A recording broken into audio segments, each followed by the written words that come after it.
오늘 함께 보실 성경 오이코스 말씀은 에베소서 1장에서 3장까지이고 그 중에 에베소서 2장 22절 말씀을 오늘 함께 보도록 하겠습니다. 에베소서 2장 22절의 말씀을 우리 한 목소리로 합독합니다. 너희도 성령 안에서 하나님이 거하실 처소가 되기 위하여 그리스도 예수 안에서 함께 지어져 가느니라. 아멘. 우리 오늘과 내일은 에베소서의 말씀을 보게 됩니다.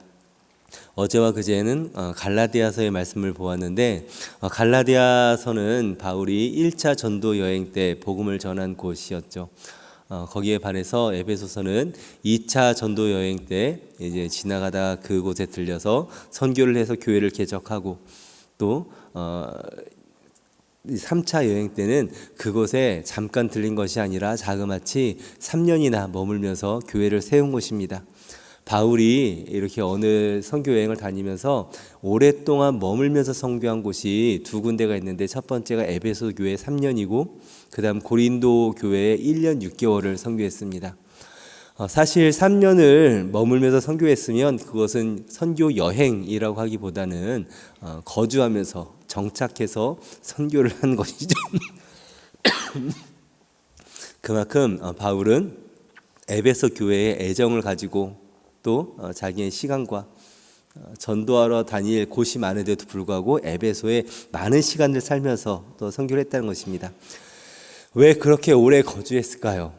에베소와 고린도 지역은 사르마다 약간의 차이는 있지만 그 로마 제국 전체 중에서도 로마와 알렉산드리아, 안디옥 지역 다음으로 네 번째, 다섯 번째로 큰 도시였다고 합니다. 그러니까 대도시에 있었기 때문에 바울이 그곳에 조금 더 마음을 쓰고 많이 전도를 하고 살면서 교회를 세우고자 노력을 한 것이죠. 바울이 대도시를 좋아했다기보다는 대도시에서 많은 사람이 오가고 아시아의 수많은 사람들이 오가니까 거기가 베이스 캠프처럼 복음을 전하기에 굉장히 좋은 장소이지 않습니까? 오래 머물면서 전도를 한 것입니다. 바울은 에베소에서 처음에는 3개월을 유대인 회당에서 가르쳤습니다. 다른 지역에서도 다른 지역에서와 마찬가지로 가는 곳마다 유대인들이 모이는 회당이 있거든요. 유대인들에게 예수가 그리스도다라고 복음을 전한 것이죠. 그런데 그 회당에서 많은 사람들이 반대도 하고 박해도 하고 핍박도 하자 바울은 그 도를 이제 받아들이는 사람, 믿는 사람을 따로 데리고 가서 제자를 삼아서 두란노 서원이라는 곳에서 가르치기 시작합니다. 자그마치 2년 동안 매일을 가르친 거예요. 신대원도 3년 과정입니다. 3년 과정을 마치면 이제 목사 시험을 볼 수 있는 자격이 생기는 것이죠. 그런데 바울 사도가 직접 2년 동안이나 그것도 매일 같이 에베소 지역에 있는 그 자신의 그 복음을 받는 사람들을 가르치고 또 교육을 했다 그러니 얼마나 이게 복된 일입니까? 얼마나 부럽습니까? 교육을 얼마나 잘 받았겠습니까? 이렇게 바울이 에베소 교회에 마음을 써서 교회를 세우고 했기 때문인지 에베소 교회는 좀 든든히 세워져 간 것 같습니다. 사도행전 19장에 그 이야기들이 나오는데 그 이야기의 마지막에 이렇게 얘기해요. 이와 같이 주의 말씀이 힘이 있고 흥하여 세력을 얻으니라. 에베소 교회에서 교회가 든든히 서 가는 것입니다.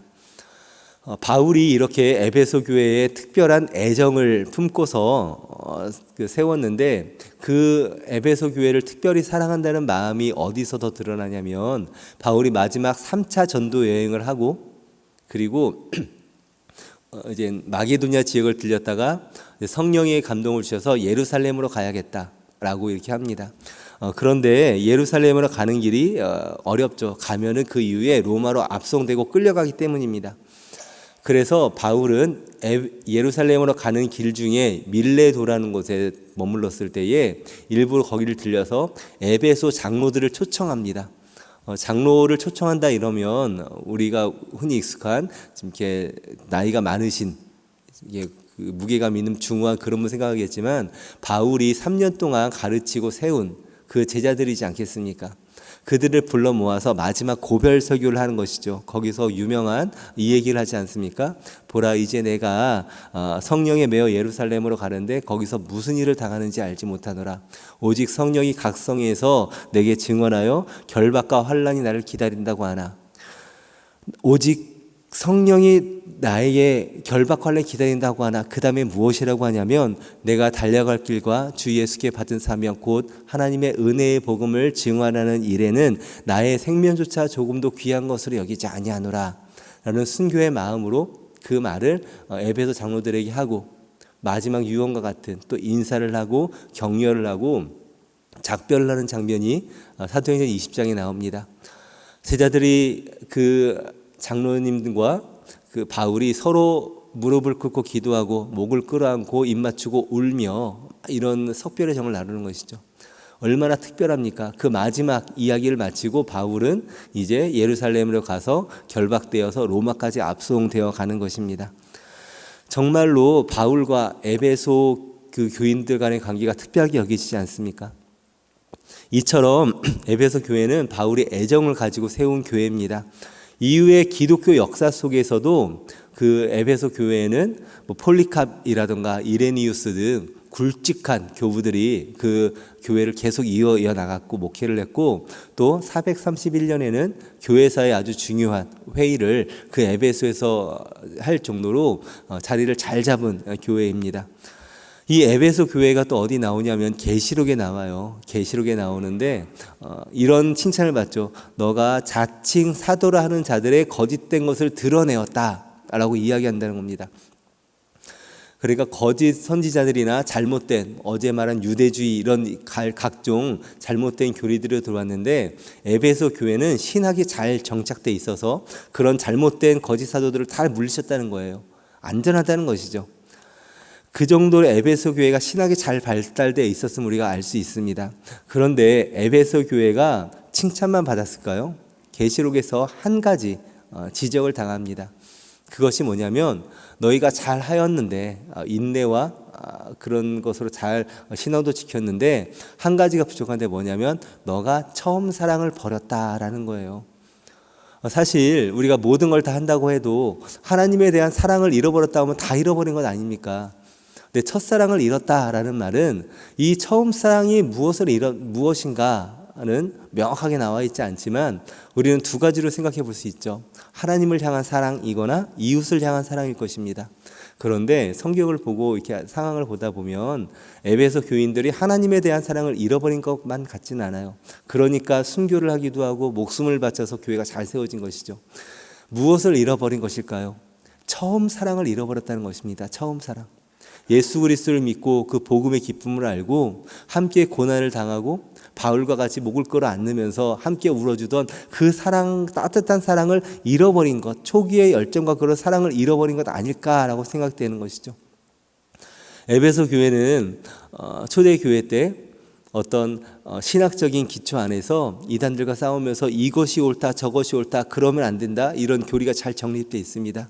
그런데 우리가 알다시피 교리가 잘 정립되어 있어서 이것이 옳다 저것이 옳다 싸우다 보면 사랑이 가득하겠습니까? 아무래도 조금 더 냉랭하고 차가워지겠습니까? 에베소 교회는 아마 그런 함정에 빠진 것 아닌가 싶다는 거예요.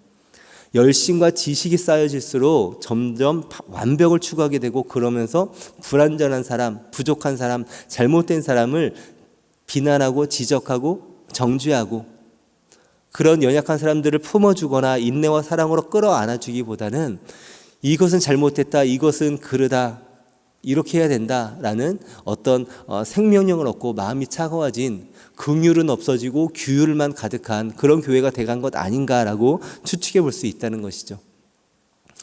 고린도 교회가 분열이 있던 교회라는 것은 지금 익히 들었을 것입니다. 고린도 교회도 큰 도시였고 또 많은 인종과 문화가 있었기 때문에 여러 가지 다툼도 있고 분열도 있고 싸움의 소식이 들려와요. 이에 대해서 바울이 안타까워하면서 그 해결책을 제시해 준 책이 고린도 전서입니다.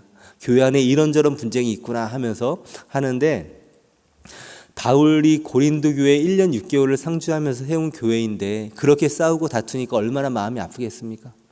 1년 6개월이나 요즘 군 생활이나 거의 비슷할 시기잖아요. 그 시간 동안 자신의 시간을 들여서 그것도 장막을 치면서 열심히 헌신했는데 교회가 싸우고 나눠지는 소식을 들은다면 바울이 얼마나 안타까웠겠어요.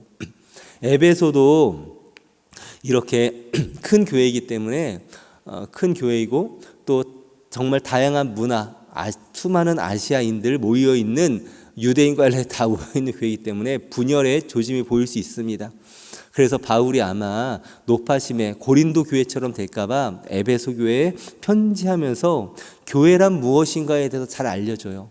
고린도 교회는 교회 안에 일어난 실질적인 문제들을 얘기한다면 에베소서에서는 교회란 무엇인가, 교회의 영광이 무엇인가, 그것을 좀 더 신학적으로 이렇게 알려주는 그런 교회론의 서신이라는 것입니다. 오늘 읽은 본문이 바로 그 얘기죠. 교회란 무엇인가. 오늘 읽은 본문 우리 성경 있으신 분은 20절부터 22절까지 같이 읽어볼까요? 20절입니다. 너희는 사도들과 선지자들의 터 위에 세우심을 입은 자라. 그리스도 예수께서 친히 모퉁이 돌이 되셨느니라. 그의 안에서 건물마다 서로 연결하여 주 안에서 성전이 되어가고 너희도 성령 안에서 하나님이 거하실 처소가 되기 위하여 그리스도 예수 안에서 함께 지어져 가느니라. 아멘. 이것이 성경이 말하는 교회라는 것입니다. 그리스도를 모퉁이 돌로 하여 사도와 선지자들 위에 그리고 수많은 믿음의 선배들 모두가 다 하나로 이어져서 주 안에서 죽은 모든 자들까지 다 해서 하나의 성전을 이뤄가고 그리고 우리도 하나하나의 벽돌이 되어서 함께 지어져 간다. 온 교회는 하나다라는 거예요. 유대인들은 예루살렘 성전을 하나님이 거하시는 곳이라고 거룩하게 여겼죠. 하지만 우리는 이제 고백하지 않습니까? 그 성전 건물 자체가 교회가 아니라 교회는 하나님의 백성들의 모임이다라는 것입니다. 물론 교회의 건물에 특별함이 있습니다. 저는 교회는 십자가가 보여주는 상징이 있듯이 십자가를 바라보면서 우리가 예수 그리스도의 사랑을 느끼듯이 교회 건물을 통해서도 교회 내부나 외부나 그런 걸 통해서도 세상 속에 전하는 또 그리스도인들에게 전하는 상징이나 메시지나 또 그곳에서 느껴지는 특별함이 있음을 우리가 기억해야 됩니다. 그럼에도 불구하고 우리가 알 것은 건물이 교회는 아니라는 것이죠. 하나님의 백성, 한 사람 한 사람들이 벽돌이 되어서 우리 그 하나님의 백성이 하나님의 교회라는 것입니다. 이 교회라는 말 자체가 한자로 믿는 자들의 모임이지 않습니까? 믿는 자들의 모임이고 원어인 에클레시아라는 말도 에크클레오, 불러낸 자들이라는 뜻이에요. 불러낸 자들, 모임이라는 것입니다.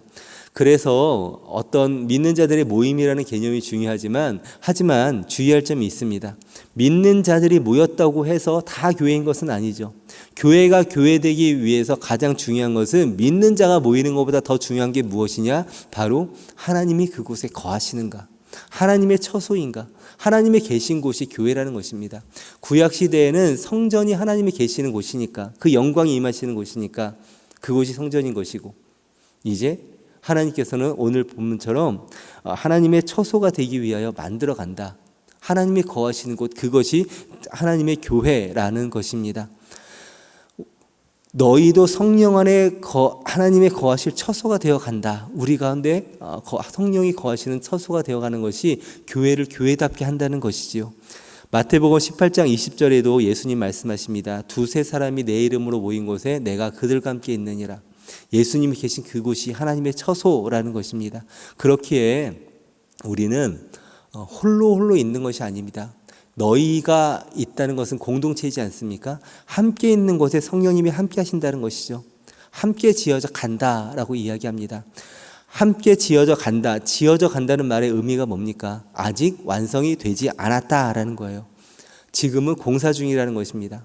겉으로 보기에는 아름다워 보이지 아니하고 또 보기에 흉해 보일 수도 있습니다. 공사 현장에 날카로운 새소리들이나 절단기 소리나 시끄러운 소리가 들릴 수도 있어요. 하지만 우리의 신앙생활이 그렇게 소란스럽고 불편해 보일 수도 있지만 그것은 우리가 만들어 가고 있는 과정이기 때문입니다. 한 사람 한 사람들이 아직 모난 돌이어서 부딪히고 부딪히고 갈라지고 나눠지고 싸워지는 그런 시끄러운 일도 있겠지만, 그런 소리 속에 하나님이 우리를 만들어 가셔서 결국 시간이 지나 완성이 되면 하나님 보시기에 참으로 아름다운 교회가 될 것이라는 것이죠. 교회로 부름받은 우리 모두는 다양한 색깔을 가지고 있어서 또 아름다운 하모니를 이루지 못할 때도 있지만, 서로를 바라보면서 아직 완성이 되지 않았기 때문에, 공사 중이기 때문에, 나 자신에 대해서도 내가 아직 공사 중이고 완성이 되지 않았기 때문에, 지어져 가고 있기 때문에 용납하며 살아갈 수 있다는 것입니다. 지어져 간다라는 것은 수동태이죠. 수동태. 내가 짓는 것이 아니라 지어져 간다는 것입니다. 그렇기 때문에 우리는 그저 나의 모난 곳을 내가 고치려고 하기보다 그저 하나님께 내어드리면서 하나님의 말씀에 내어드려서 나를 만지시도록, 모난 곳을 깎아내시고 또 어루만지셔서 부드럽게 온전하게 나를 만지시도록 내어드려야 한다는 것입니다. 우리는 하나님이 지으신 아름다운 성전의 한 부분입니다. 중요한 것은 우리 모두가 예수 그리스도의 모퉁이돌 위에 함께 지어져 가고 있다는 것이죠. 서로에 대한 사랑과 궁휼한 마음 잃지 않으면서, 그 처음 사랑 잃어버리지 않으면서 서로를 용납하고 또 나 자신의 부족함도 인정하면서 하나님 앞에 아름다운 교회로 한 분 한 분이 하나가 되어서 하나님 보시기에 아름다운, 하나님을 기쁘시게 하는 귀한 그리스도인 공동체 그 일원으로서 우리 모두 살아가시기를 예수 그리스도의 이름으로 축원합니다. 기도하겠습니다.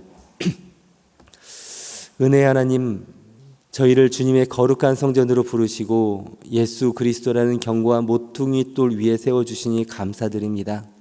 우리 한 사람 한 사람들은 각기 다른 모습으로 지어져 가기에 때로는 부딪히고 또 서로를 이해하지 못할 때도 있지만, 이 모든 과정이 주님의 아름다운 성전을 이루어가는 여정임을 깨닫게 하여 주시옵소서.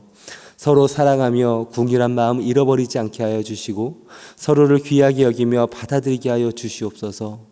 우리의 모난 부분들 한 부분 한 부분을 다듬어 주시어 주님의 손길로 우리를 어루만져 주시고 그리스도의 장성한 분량까지 자라나는 신실한 공동체 되게 하여 주시옵소서. 하나님, 이제 추운 날이 시작됩니다. 차가운 낮과 긴 밤을 홀로 지내시는 어르신들 기억하여 주시다 주님의 따스함으로 그 침상을 덮어주시며 그리스도의 사랑을 품은 우리 그리스도인들의 사랑의 손길을 베풀어 주시어서 아름다운 주님의 향기가 세상 곳곳에 퍼져나갈 수 있도록 우리를 사용하여 주시옵소서. 지금 이 순간에도 병상에서 힘겨운 시간을 보내고 계신 우리 사랑하는 환우들이 있습니다. 주님께서 그 병상을 찾아가 주시사 따뜻한 품에 안아주시고 육신의 고통과 마음의 두려움을 겪고 계신 환우들, 하나님 그 머리맡을 찾아가 주시오 안수하시사 치료하여 주시고 그 병상을 딛고 일어날 수 있도록 주님 역사하여 주시옵소서. 온전한 회복의 기쁨을 허락하여 주시고 병상의 시간들이 오히려 주님의 깊은 사랑을 경험하는 복된 시간 되게 하여 주시옵소서. 환우들을 돌보는 가족들에게도 주님 지치지 않는 힘과 위로를 더하여 주실 줄 믿습니다. 오늘 하루도 만나는 모든 자들에게 우리가 그리스도의 편지로서 복음을 전하는 자, 하나님의 사랑을 전하는 자 되기를 원하오며 예수 그리스도의 이름으로 기도하옵나이다. 아멘.